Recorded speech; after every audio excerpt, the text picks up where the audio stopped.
de Deus, que é o lugar que nós temos que estar, querido. Eu queria que você abrisse a sua Bíblia em Mateus capítulo 6, versículo 10. Mateus capítulo 6,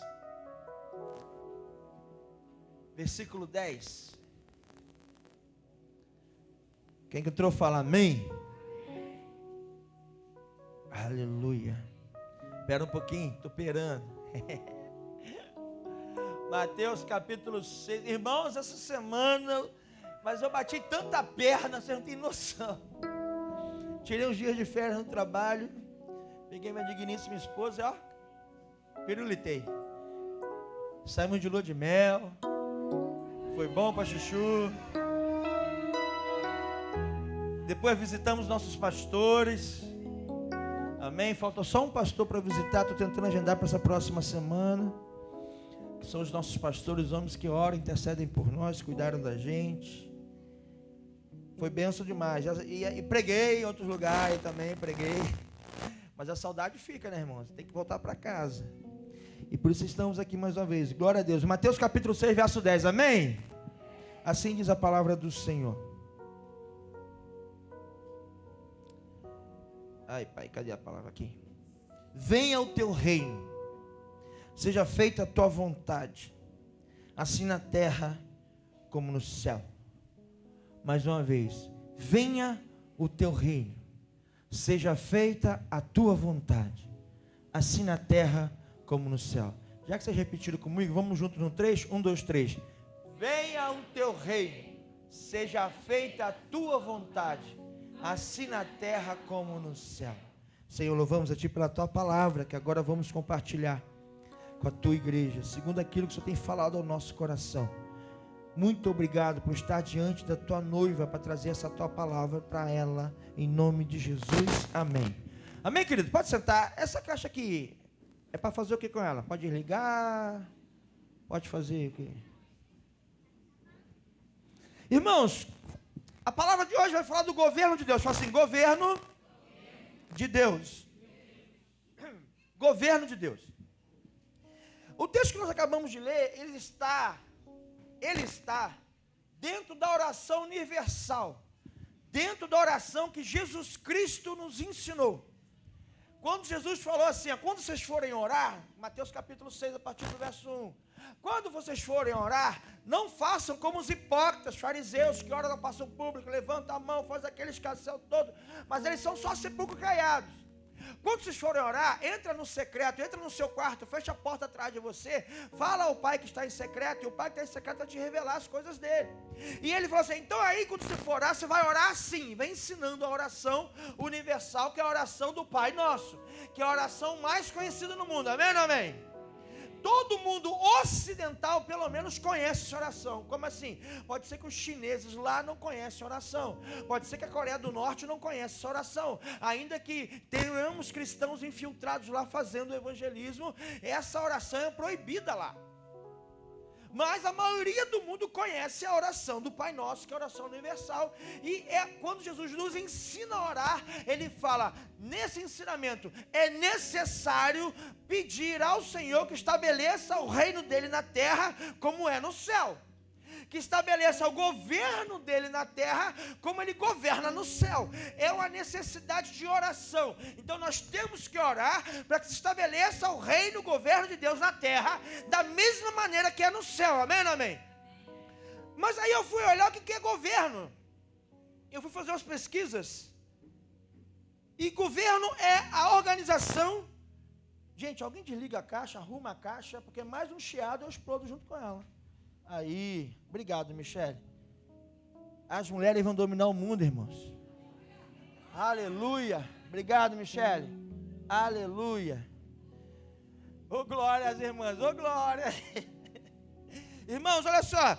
O governo, então, é a organização que é a autoridade governante de uma unidade política. Então, o governo é aquilo que organiza e governa uma nação. O governo é o poder de regrar uma sociedade. Então, o governo, ele tem o poder, a autoridade de estabelecer regras para o convívio de uma sociedade. É o aparato pelo qual o corpo governante funciona e exerce autoridade. Então, o governo, ele exerce a autoridade.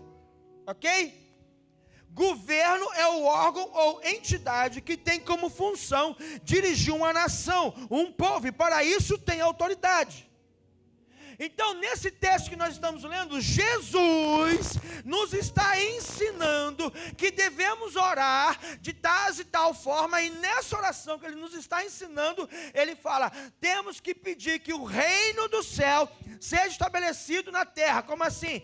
Venha o teu reino e seja feita a tua vontade aqui na terra como é no céu. Então nós temos que pedir que Deus venha com o reino dele governar aqui na terra da mesma maneira que ele governa no céu. Glória a Deus. Não era a caixa não? O microfone é mais fácil, porque ele está na minha mão, irmão, e eu sou bom. E aí os irmãos de administração vão ter que comprar outra, aí não vai ter jeito, quebrou. E aí, nessa semana, né, nos devocionais, eu estava lendo a Bíblia, e aí eu fui ler o texto de Mateus, capítulo 1, verso 18 ao 21. E o que diz o texto de Mateus, capítulo 1, verso 18 ao 21? Fala do seguinte, fala da nossa capacidade de realizar planos. Nós, seres humanos, organizados que somos, planejamos a nossa vida, porque Provérbios capítulo 16, verso 1, fala que ao ser humano foi dada a capacidade de planejar, mas a resposta certa vem do Senhor. Então nós fazemos planos, mas a resposta certa, se aquilo vai acontecer ou não, se é vontade de Deus ou não, vem do próprio Senhor. E aí Mateus capítulo 1, verso 18 ao 21, eu estava lendo, e a notícia é, Maria está grávida. O que tem a ver Maria grávida com o governo de Deus? É porque eu estava conversando com a Nanda, eu falei, Nanda, já parou para pensar que José e Maria organizaram a festa de casamento, se programaram para casar, estava tudo bonitinho, e antes de casar, Maria aparece grávida por ação do Espírito Santo.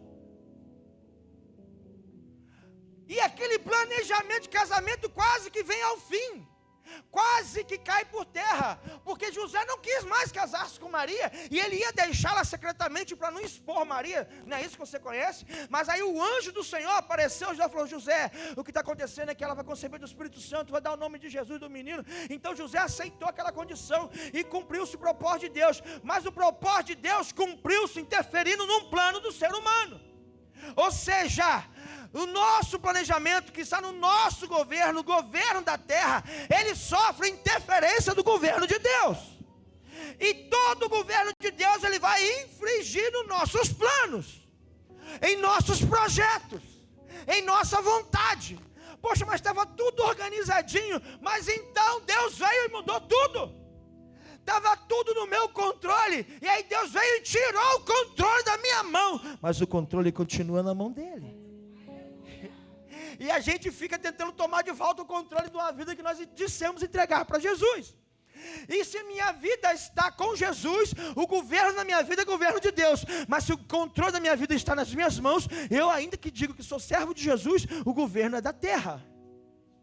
Porque eu me planejo segundo o propósito da terra. Quem está entendendo o que eu estou falando? Quem está entendendo o que o Senhor quer nos falar? Ele está falando o seguinte, olha só, você pode até fazer plano, mas a resposta final vem do Senhor.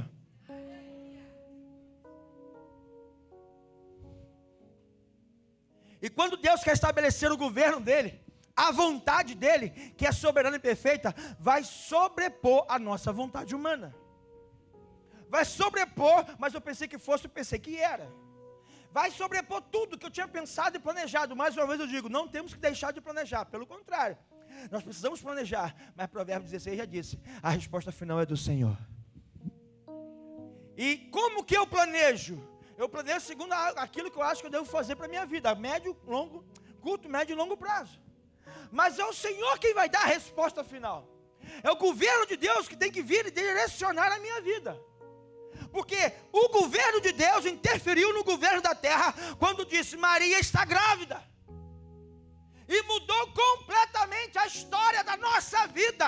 Porque antes estávamos condenados eternamente à morte. Agora, por causa dessa intervenção do governo de Deus no governo da terra, nós temos e alcançamos hoje a possibilidade de salvação eterna. Então aquilo que parece que tirou José e Maria do controle de tudo, foi na verdade um propósito do governo do céu. Tem coisas que acontecem na sua vida que agora você não entende, que agora você não vai conseguir compreender, mas quando você deixar Deus continuar fazendo o que Ele começou a fazer, tu vai ver, era o governo de Deus na sua vida, era o governo do céu na sua vida. Amém, irmão? Vou orar para queimar celular. Eu vou orar para Deus queimar seu celular, de quem estiver usando, irmã. É o governo do pastor vingador. Então, o governo do céu interfere no governo da terra, amém? Amém ou não amém? Mas para que isso aconteça, nós temos que clamar, nós temos que orar, nós temos que buscar, porque Jesus falou, quando for orar, Mateus 6:10, fala, venha o teu reino, ou seja, o teu governo, seja feita a tua vontade, na terra como já é feita no céu. Amém ou não amém? Consequência do governo de Deus na vida do desobediente. Vamos lá. Então, na vida do obediente, José e Maria, estabeleceu Jesus Cristo de Nazaré. Ele nasceu e por isso estamos aqui salvos e remidos. Glória a Deus. Porque o governo de Deus veio sobre a vida deles e eles cumpriram o que Deus mandou fazer. Agora, a gente clama para que venha sobre a nossa vida o governo de Deus. Fala, Deus controla a minha vida, Deus controla meu coração, Deus toma conta de tudo. E aí Deus começa a tomar conta. E quando Deus manda tu fazer algo, você não cumpre. E aí há uma consequência sobre o desobediente em relação ao governo de Deus. Como assim, pastor? Jonas capítulo 1. Qual era o problema do profeta Jonas? Jonas era homem de Deus, sim ou não? Sim, ele era profeta. Ele falava em o nome do Senhor, sim ou não? Ele falava o que ouvia do Senhor, sim ou não? Ele fazia o que o Senhor mandava fazer, sim ou não? Não, sim, até ali sim. Tanto é que aqui, porque a gente pensa que Jonas só profetizou para Nínive. Não, para Nínive é o texto que está na Bíblia que nós conhecemos, ele já era profeta. Existem coisas que Jonas fez para o Senhor e pelo Senhor que não está escrito na Bíblia. Ok? Consegue compreender isso? Ele já era profeta. Mas o que está na Bíblia acerca dele é o seguinte: Deus falou assim, vai lá em Nínive e prega para os ninivitas, porque eu estou vendo a calamidade que está naquele lugar. E o que ele fez? Ele desobedeceu, ele não quis. Por quê? Porque ele sabia que se ele pregasse lá para os ninivitas, onde tinha o governo do mundo reinando, o governo de Satanás reinando, se ele pregasse, o governo de Deus viria, o governo do céu viria, e estabeleceria a vontade de Deus. E o que Jonas não queria? Que aquele povo fosse salvo. Ele disse, porque se eu pregar, como o Senhor Deus é misericordioso, vai ser todo mundo salvo. E ele não queria o povo salvo, ele queria justiça. Na verdade ele queria vingança, como eu ensinei hoje de manhã na escola dominical para a minha classe. Ele queria vingança, porque eles estão matando profetas, eles estão perseguindo tudo, eles estão blasfemando, eles estão prostituindo, eles estão fazendo tudo que não presta, eles têm tudo que morrer. E Deus falou assim, eu vou estabelecer o meu governo naquela terra, onde ninguém dá nada para aquele lugar, eu vou estabelecer o meu reino. E o desobediente Jonas, nesse momento desobediente, não obedeceu. Quando eu desobedeço o governo de Deus, eu acabo na boca do peixão. Ele acabou na boca do peixe, no ventre do peixe grande. 3 dias, até que ele se arrependeu, orou ao Senhor, lá no profundo abismo, dentro do ventre do peixe. O Senhor ouviu a oração e o peixe foi e vomitou ele na praia de Nínive. E ele pregou, o povo se converteu e ele ainda ficou chateado por causa disso. Mas o governo de Deus foi estabelecido. Agora, olha o que acontece. Por que Jonas acabou no metade do ministério dele, no ventre do peixe, no profundo abismo? Porque ele era o embaixador do reino de Deus, que não queria obedecer à ordem do reino de Deus. Como assim? A Bíblia diz que nós somos embaixadores do céu. Amém?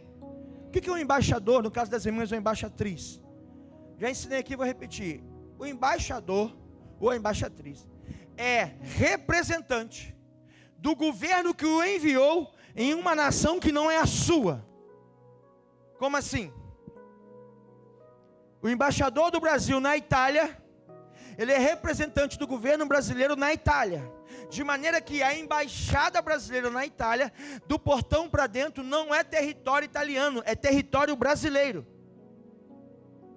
E o recurso para aquela embaixada não vem da Itália. O recurso para aquela embaixada, recurso financeiro, provisão de alimento, provisão de saúde, governo, diretrizes, leis para aquela embaixada. Quem rege aquela embaixada é a Constituição Federal do nosso país. O recurso para aquela embaixada é enviado daqui do nosso país para aquele lugar, ainda que esteja numa nação que não é sua. Como assim? Quando Deus falou na Bíblia que nós somos embaixadores do reino de Deus, significa, eu vou enviar para vocês, para uma nação, para uma terra que não é de vocês, mas onde vocês colocarem o pé de vocês, vocês tomarão por herança, e será a nossa embaixada lá. A provisão vem do céu, o governo vem do céu, a direção vem do céu, porque você é embaixador, embaixatriz do céu, está me entendendo?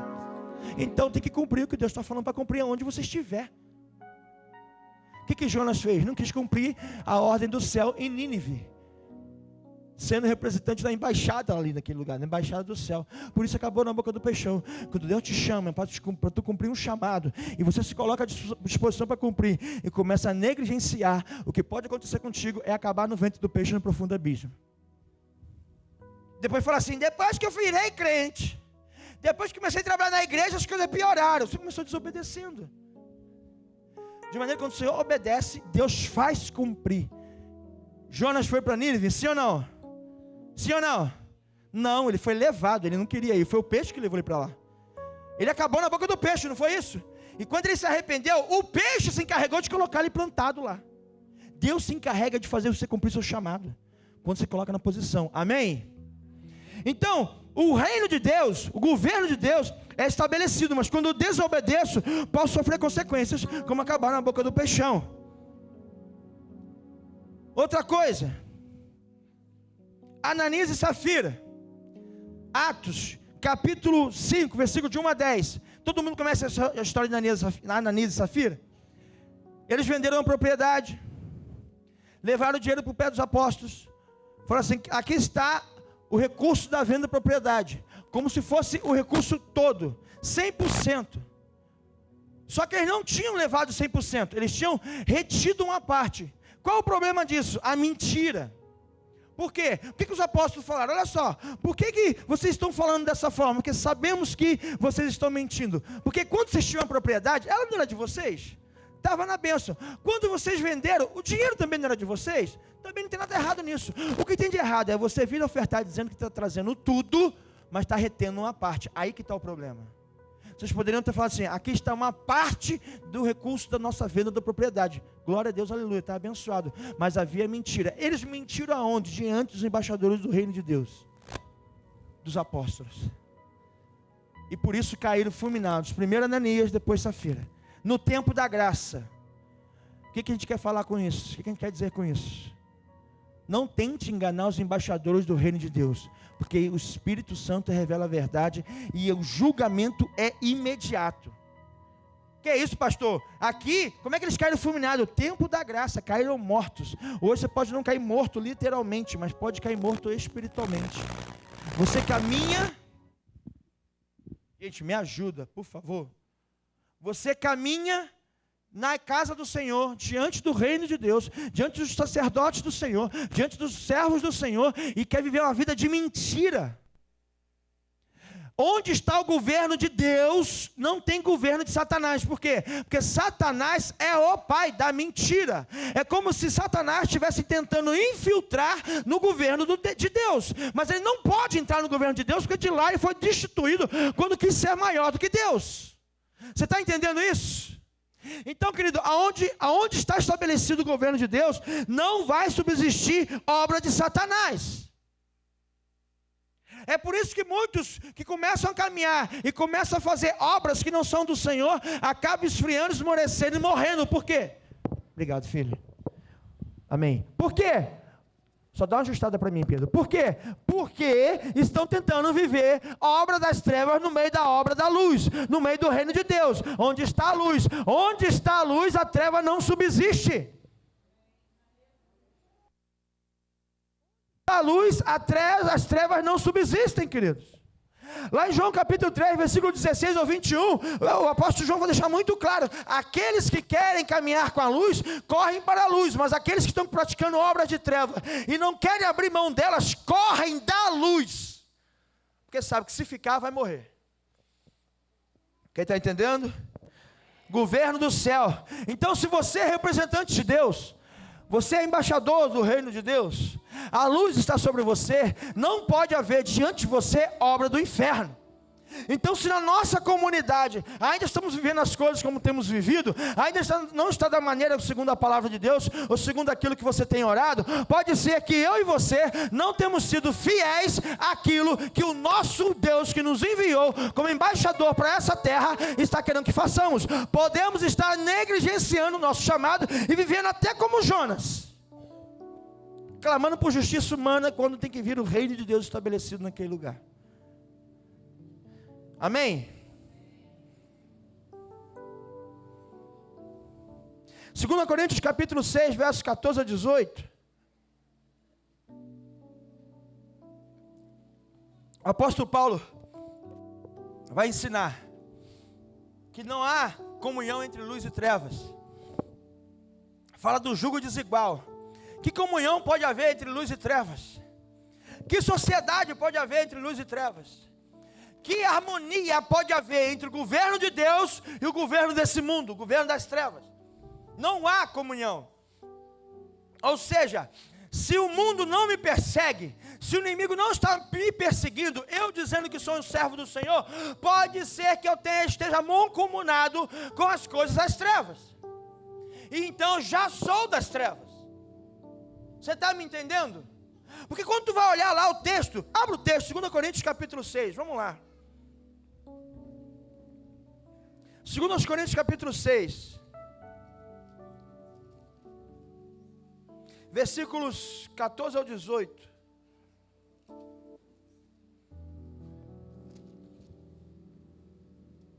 Segundo Coríntios capítulo 6, versículos 14 ao 18 dizem assim: não se ponham em julgo desigual com os descrentes, pois que sociedade pode haver entre a justiça e a iniquidade? Ou que comunhão existe entre a luz e as trevas? Que harmonia pode haver entre Cristo e o maligno? Ou que união existe entre o crente e o descrente? Que ligação há entre o santuário de Deus, que somos nós, e os ídolos? Porque nós somos santuário de Deus, vivo, como Ele próprio disse: habitarei e andarei entre eles, serei o Deus deles, e eles serão o meu povo. Por isso o Senhor diz: saiam do meio deles, separem-se deles, não toquem coisa impura, e eu os receberei. Serei o pai de vocês, e vocês serão meus filhos e minhas filhas. Quem está falando isso? Deus está falando a partir da boca do apóstolo Paulo, também no Novo Testamento, também no tempo da graça, dizendo: não dá para ter comunhão com o pecado, não dá para ter comunhão com as trevas, não dá para concordar com o que o mundo vem fazendo, não dá para baixar a cabeça e falar: isso é assim mesmo. Não dá. Ou eu sou do governo do céu, eu estou sendo governado pela terra. Não dá para flertar com o pecado, não dá para conviver com a condição de pecado e achar isso normal. Queridos, o nosso Jesus já nos ensinou, Ele ama o pecador, e por isso Ele nos ama, porque também somos pecadores, redimidos, remidos, debaixo da graça, porque o aceitamos como Senhor e Salvador, mas por causa do sacrifício dele. Ele ama o pecador, mas ele abomina, ele se aborrece, ele não quer que estejamos vivendo com obra de pecado. Então não dá para concordar com as coisas do jeito que estão, queridos. Não dá para conviver com as coisas da forma que estão. Hoje eu estava vendo uma série com o João, a 5ª temporada, desenho animado. Até o 6º episódio da 5ª temporada, maravilhoso. Na 7ª temporada, começaram a inserir naquele desenho animado relacionamento homoafetivo. Já para mais uma vez inculcar na cabeça das nossas crianças de que isso é normal. Não é e nunca será. É pecado e é abominação ao nosso Deus. Não dá para concordar com a prática de pecado. Não dá para achar, não, o mundo jaz do maligno. No fim dos tempos o amor se esfriaria. Tudo isso é verdade, mas não está escrito que eu devo concordar com isso. Eu tenho que lutar com isso, porque o reino de Deus é tomado pelo esforço. Vai piorar, mas eu não posso deixar que as trevas tomem o lugar do governo de Deus. Não, venha o teu reino, seja feita a tua vontade, aqui na terra como é no céu. Jesus nos ensinou a orar assim, e disso não podemos abrir mão.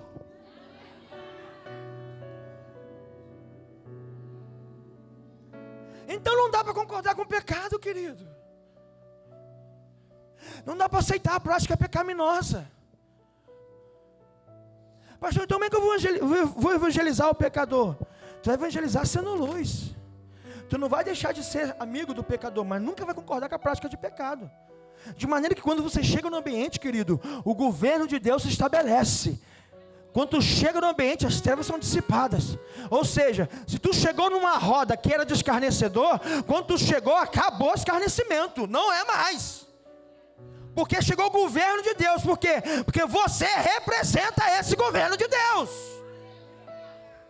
Agora, se a roda dos escarnecedores continua funcionando com você lá, continua funcionando no grupo do WhatsApp, as piadinhas indecentes, as pornografias, significa dizer que quando eles olham para você, não te identificam como representante do governo do céu. Tu é um igual deles.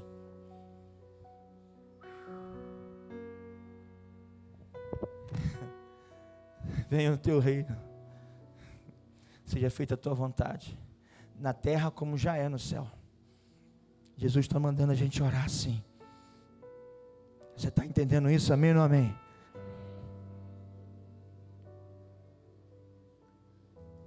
Não dá para flertar com o pecado. Não dá para comungar com as trevas. Não dá para ter nada em comum com aquilo que não é de Deus. Mais uma vez, o governo de Deus entra na contramão do governo do mundo. Por que Jesus foi crucificado? Sabe por quê? Ele era um opositor político. O governo do mundo o crucificou. Inclusive a religião daquele mundo, no tempo de Jesus, Palestina no tempo de Jesus, o levou para a cruz.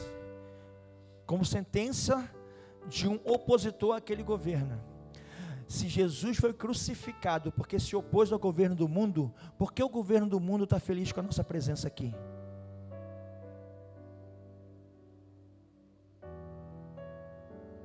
Um dia, estava chegando, obrigado meu filho, estava chegando do trabalho, eu não morava nessa cidade, a gente morava em outra cidade. Uma pastora amiga, que morava em frente à nossa casa, gritou lá de cima: Pastor Ricardo, ora por mim, pelo amor de Deus, levanta um clamor com a igreja. Eu falei: mas, amém, mas qual o motivo? Porque se descobriu aqui na cidade uma lista dos satanistas, porque converteu uma satanista numa igreja lá, e descobriram essa lista, e nessa lista estão os nomes dos pastores que os satanistas querem derrubar. Eles estão jejuando todos os dias e fazendo os trabalhos deles todos os dias para derrubar os pastores dessa cidade, e o meu nome é o terceiro da lista, ora por mim. Falei: amém, vou orar, mas vamos marcar o culto de ação de graça, porque se tu está incomodando o inferno, o reino de Deus está estabelecido aqui. Você está entendendo isso? Então se o capiroto está furioso contigo, está tocando em você não, mas está tocando nas suas coisas, está tocando nos seus, conforme foi lá com Jó, lembra? Deus falou assim: ó, tu não pode tocar em Jó, o restante... Nossa, menino, vocês são uma bênção na minha vida. Que bom. Pode fazer, tocar nas coisas, tocar na família, só não toca na vida, toca até na saúde dele, mas na vida dele tu não toca. Por quê? Porque Satanás estava incomodado com o reino de Deus na vida de Jó. Você está entendendo isso? Quem está passando perrengue aqui?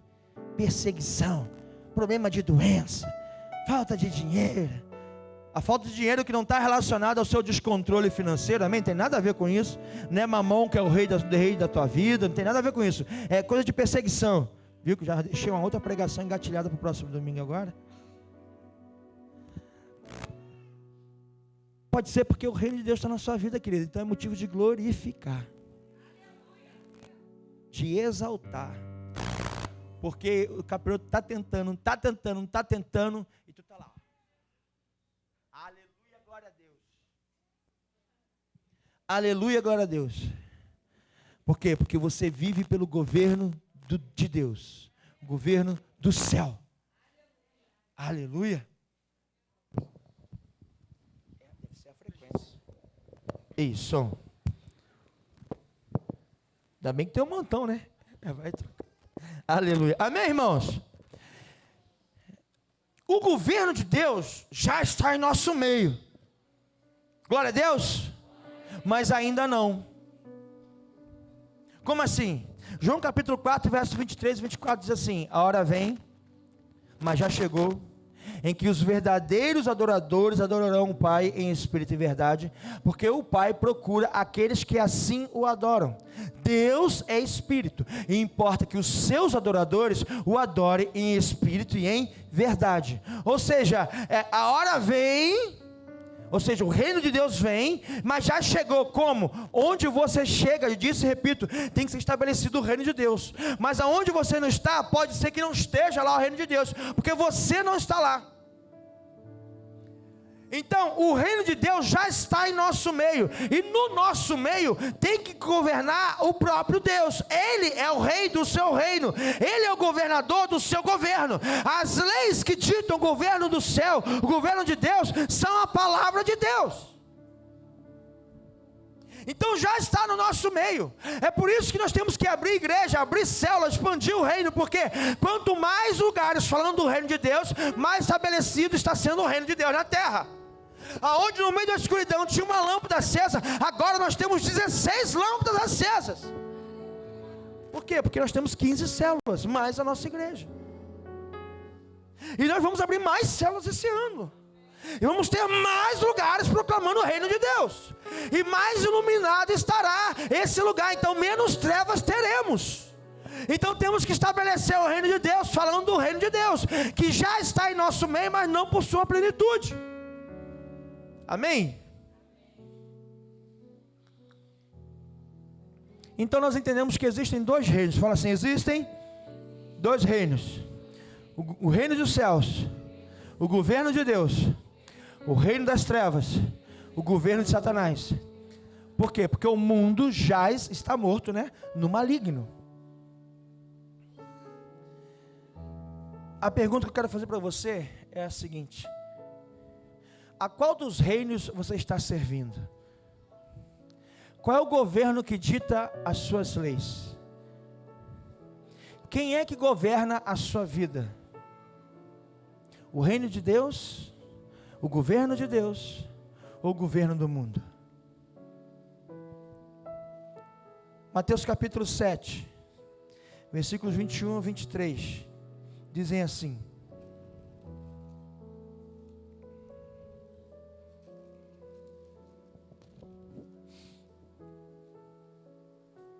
Mateus 7, do 21 a 23 diz assim: nem todo que me diz Senhor, Senhor, entrará no reino dos céus. Qual reino? Que é o de Mateus 6,10, que a gente fala, tem que orar para que ele seja estabelecido na terra. Mas aquele que faz a vontade de meu Pai, que está no céu. Fazer a vontade é cumprir a lei do governo que te enviou. Lembra que eu te falei? A embaixada brasileira na Itália cumpre a Constituição Federal do nosso país, e não o contrário disso. Muitos naquele dia vão me dizer: Senhor, Senhor, nós não profetizamos em seu nome? Em seu nome não expulsamos demônios? Em seu nome não fizemos muitos milagres? Então lhes direi claramente: eu nunca conheci vocês. Afastem-se de mim, vocês que praticam o mal. Está falando de pessoas que pensavam que era crente, mas não era. Igual a igreja de Laodiceia, Apocalipse capítulo 3. Se tu fosse quente, estava na bênção. Se fosse fria, eu podia converter você. Mas porque você é morna, estou a ponto de vomitar você da minha boca. Aquele que pensa que é e acha, aquele que não é e acha que está causando náuseas no Senhor. Ele está a ponto de vomitar você. Aí a pergunta é: a qual governo você está servindo, ainda que seja membro dessa igreja ou membro de outro lugar? Ou que você vem aqui e acha que é crente, a qual governo você está seguindo? O governo que você está seguindo não é aquele que você diz seguir, é aquele que dita as regras da sua vida. A quem você está servindo? Jesus falou em Mateus capítulo 6, versículo 10: venha o teu reino, seja feita a tua vontade, assim na terra como no céu. Estabeleça o seu reino, porque o reino de Deus tem que ser estabelecido. Mas você serve a qual governo? Você obedece a qual governo? Quem é que dita as regras da sua vida? Quais leis você obedece? As leis da terra onde você foi plantado, ou as leis do lugar de onde você foi enviado? Quando Jesus vier voltar para buscar a igreja dele, ele vai buscar uma igreja dentro da igreja. Como assim, pastor?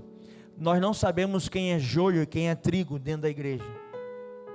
É o Senhor que é o ceifeiro, que vai decifrar, vai entender e vai discernir quem é joio e quem é trigo. E o joio é uma planta, uma erva daninha que é igualzinho o trigo, só não produz frutos. Mas só quem vai discernir isso é o próprio Jesus. O meu papel como pastor, mordomo da noiva, amigo do noivo, então eu obedeço às leis daquele que me enviou, o noivo, é dizer para você, quem é você nesses dois reinos, onde você está nesses dois reinos. Não adianta pensar que é crente viver como vive o mundo, pensar como pensa o mundo. Pastor, está radical demais. É isso mesmo. Pastor vai se prejudicar, vão perseguir ele. Amém. Jesus foi crucificado na cruz por causa disso mesmo, da radicalidade dele contra o governo do mundo. Não é porque todo mundo faz assim que está certo, não é porque isso é assim mesmo que está certo. Não, você não pode ser governado por esse mundo. Estou sendo claro?